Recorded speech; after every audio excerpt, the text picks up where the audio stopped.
Hello friends, आज हम बात करेंगे रिस्क के बारे में। रिस्क क्या होता है? रिस्क होता है कि जब भी हम किसी इन्वेस्टमेंट में पैसा लगाते हैं, कहीं पर भी सिक्योरिटी में अपना पैसा लगाते हैं, तो हमारे लॉस होने के चांसेस या प्रोबेबिलिटी क्या है, वो रिस्क होता है। अभी अगर मैं बात करूँ आपसे कि आप कहीं पर पैसा लगाते हैं तो वहाँ पर लॉस होने के चांस क्या है, आप कितना रिस्क ले सकते हो, आप कितना लॉस बियर कर सकते हो, वो आपका रिस्क होता है। रिस्क को हम दो कैटेगरी में क्लासीफाई कर सकते हैं। एक होता है सिस्टमेटिक रिस्क, एक होता है अनसिस्टमेटिक रिस्क। सिस्टमेटिक रिस्क जो कि पूरे सिस्टम पे लगता है, यानी कि अगर आप सिस्टमेटिक रिस्क होता है तो आपका इन्वेस्टमेंट डाउन होना बहुत ज़्यादा प्रोबेबिलिटी हो जाती है। लेकिन आप अगर अनसिस्टमेटिक रिस्क होता है तो उसमें हो सकता है कि आप आपके रिस्क से बच जाओ। सिंपली अगर मैं बात करूं कि अगर लेट से हमने इन्वेस्ट किया और रिसेशन जैसी कोई सिचुएशन आती है या फिर वॉर जैसी सिचुएशन आ जाती है, तो नेचुरल कैलेमिटी जैसी सिचुएशन आती है, तो इन केसेस में पूरा स्टॉक मार्केट या पूरी इकोनॉमी हमारी डाउन हो जाएगी। इस केस में आपने कहीं पर भी पैसा इन्वेस्ट किया होगा तो वो पैसा आपके रिस्क पे होगा। लेकिन वहीं अगर मैं बात करता हूँ कि किसी पर्टिकुलर कंपनी में स्ट्राइक हो जाती है या किसी पर्टिकुलर कंपनी में आग लग जाती है, तो सिर्फ उस कंपनी के शेयर प्राइस के ऊपर इम्पैक्ट आता है, तो ये अनसिस्टमेटिक रिस्क होता है। सिस्टमेटिक रिस्क जिसके कारण पूरे सिस्टम पे इम्पैक्ट पड़ता है, पूरी इकोनॉमी पे नेगेटिव इम्पैक्ट आता है।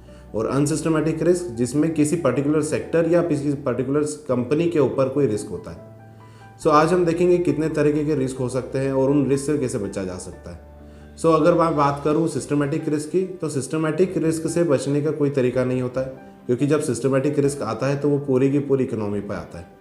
लेकिन अनसिस्टमेटिक रिस्क की अगर मैं बात करूं तो अनसिस्टमेटिक रिस्क से बचने का एक तरीका होता है जिसे हम कहते हैं डाइवर्सिफिकेशन। डाइवर्सिफिकेशन मीन्स जब आप किसी भी कंपनी में पैसे इन्वेस्ट करते हैं तो हम किसी एक कंपनी में सारे पैसे इन्वेस्ट नहीं करते।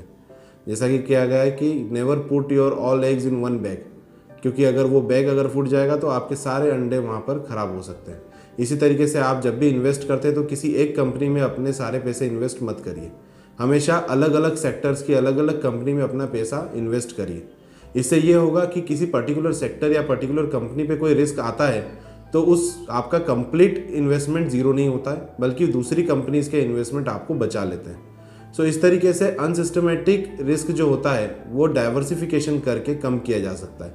लेकिन अगर आप सिस्टमेटिक रिस्क की बात करें तो आप कितना भी पोर्टफोलियो को डाइवर्सिफाई कर ले, जब सिस्टमेटिक रिस्क आएगा तो पूरी इकोनॉमी पूरे स्टॉक मार्केट पे आता है, जिसके कारण आपके इन्वेस्ट किए हुए सारे पैसे ज़ीरो हो सकते हैं।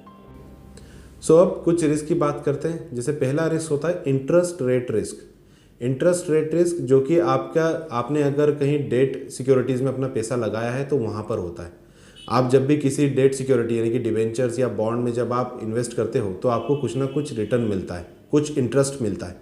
ये इंटरेस्ट रेट अगर कम या ज़्यादा होता है तो उसके कारण आपके बॉन्ड की वैल्यू भी कम या ज़्यादा हो सकती है। इस तरीके से इंटरेस्ट रेट के कम या ज़्यादा होने पर जो रिस्क एसोसिएटेड होता है उसे इंटरेस्ट रेट रिस्क कैटेगरी में रखा जाता है।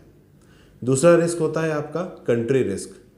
कंट्री रिस्क मीन्स आपकी कंट्री पर होने वाला रिस्क। हमारी कंट्री के जो फाइनेंशियल्स होते हैं, जैसे कि बैलेंस ऑफ पेमेंट होता है या हमारी कंट्री के जो इंपोर्ट एक्सपोर्ट होते हैं, इनके कारण जो रिस्क होता है जो कि पूरी इकोनॉमी में पड़ता है, वो कंट्री रिस्क के अंडर में आता है।